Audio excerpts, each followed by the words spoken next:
Right at the start, we meet a girl named Lucy. She has juggling university classes while trying to survive on several part-time jobs. During the day, she spends hours in an office, endlessly making photocopies. And by evening, she's wiping tables and serving meals in a local restaurant.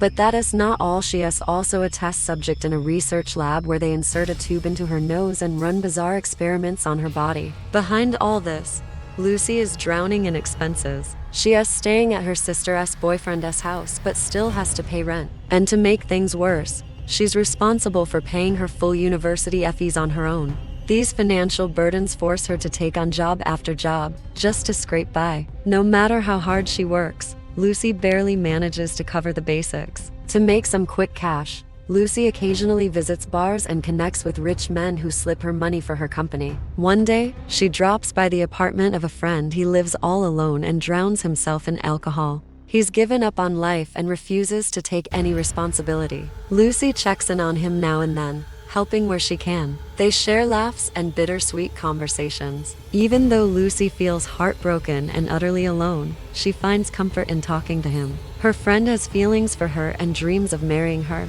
but Lucy only sees him as a friend.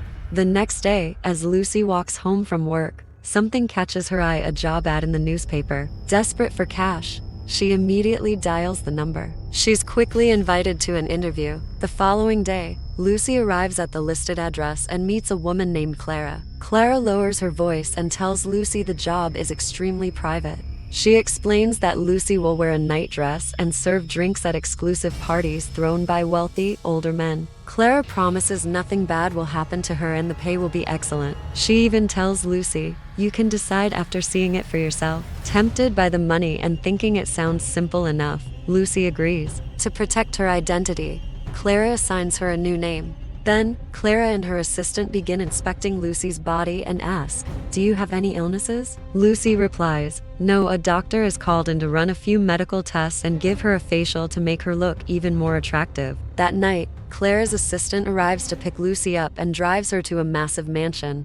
Inside, another girl helps Lucy squeeze into a revealing outfit and puts makeup on her face. Soon, they enter a room where several wealthy old men are seated around an elegant dinner table. Lucy is in white while all the other waitresses wear black. As she serves drinks, the men can't take their eyes off her. They watch her like hawks. After the party ends, Lucy gets paid and quietly heads home with the cash in hand. The next day, after wrapping up her shift, she drops by a bar to unwind. While she sips her drink, a man approaches and starts flirting. They chat for a while and eventually, Lucy leaves with him. That night, they get physically close, and Lucy spends the night at his place. The following day, as Lucy walks home from work, she gets an unexpected call. It's Clara. She asks Lucy to come over. When Lucy arrives, something unsettling happens right outside the house. She sees Clara's men forcing a girl into a car roughly, as if she has no choice. It looks suspicious,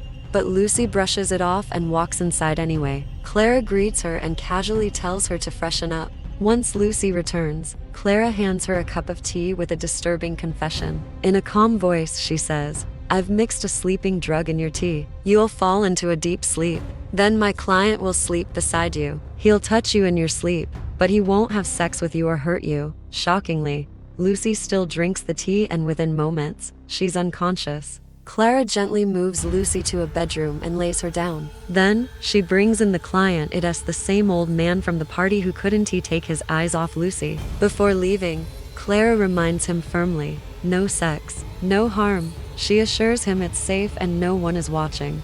The man nods, thanks her, then undresses and climbs into bed beside Lucy, slowly caressing her as she lies there completely unaware. The next morning, Lucy slowly wakes up completely blank. She doesn't remember a single thing from the night before. All she feels is exhaustion and a strange emptiness. This wasn't the life she wanted, but money troubles have pushed her into a corner, stripping her of choice. Deep down, Lucy is shattered. She doesn't even recognize herself anymore. A haunting thought echoes in her mind.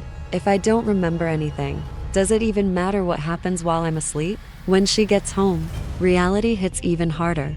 Her sister's boyfriend coldly tells her, "You've got 2 days to move out. I am renting your room to someone who I'll pay more." Lucy's heart sinks. She doesn't have the money to afford a new place. Desperate, she picks up the phone and calls Clara again, asking for more work. Clara invites her over and, just like before, hands her a cup of drugged tea. Lucy drinks it and fades into unconsciousness. Clara then brings in a new client and warns him in a firm tone. You can lie next to her and touch her, but absolutely no sex, and don't hurt her. But the man doesn't follow the rules. Instead, he violently abuses Lucy while she sleeps, completely unaware of the pain being inflicted. These old men didn't just want company, they wanted domination. To them, Lucy was a fantasy, a way to grasp at their fading youth. Since she was unconscious, she had no idea what they were doing. They were using her, without her consent. The next day, Lucy notices pain in her neck, but she brushes it off. She still goes to her classes, works her shifts, and returns to that grim night job. The money helps her afford nice clothes and a better apartment, but inside, she feels more hollow and broken with every passing day. One day, Lucy gets a frantic call from her closest friend. He begs her to come over immediately. Without wasting a second, she rushes to his place, only to find him lying helpless in bed. He's taken a dangerous number of painkillers. It's clear he doesn't have much time left. In a weak voice, he asks, "Can we sleep together one last time?" Lucy is devastated. Tears stream down her face as she removes her shirt and gently lies next to him. Moments later, he dies in her arms. Lucy is crushed. He was the only person left that she truly felt emotionally connected to. At his funeral, she sees someone from her past, her ex-boyfriend. In a fragile moment, she asks, "Will you marry me?" But her plea isn't about love.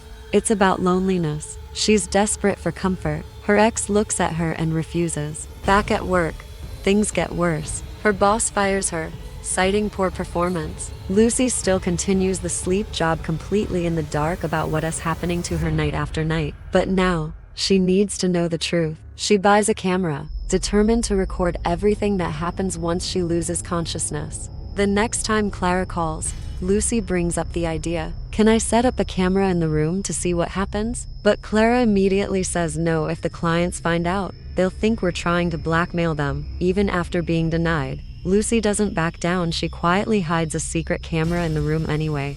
That night, Clara brings in the same old man who once lay beside Lucy during a previous session. But this time, she adds something extra, an even stronger sedative into his tea. Calmly, she tells him, "You'll pass out after drinking this. That way, you won't be able to hurt Lucy. Everything will stay safe and under control." She's been saying some clients may be harming her while she's asleep.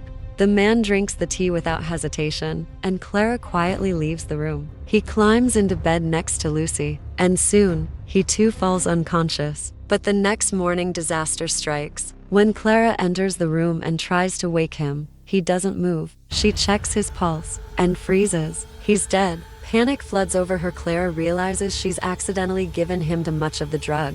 In a frenzy, she rushes to wake Lucy, but Lucy doesn't respond either. In full-blown fear, Clara gives her mouth to mouth, and finally, Lucy gasps back to life. But when she opens her eyes and sees the lifeless man lying next to her, she screams in terror. The shock hits her like a lightning bolt.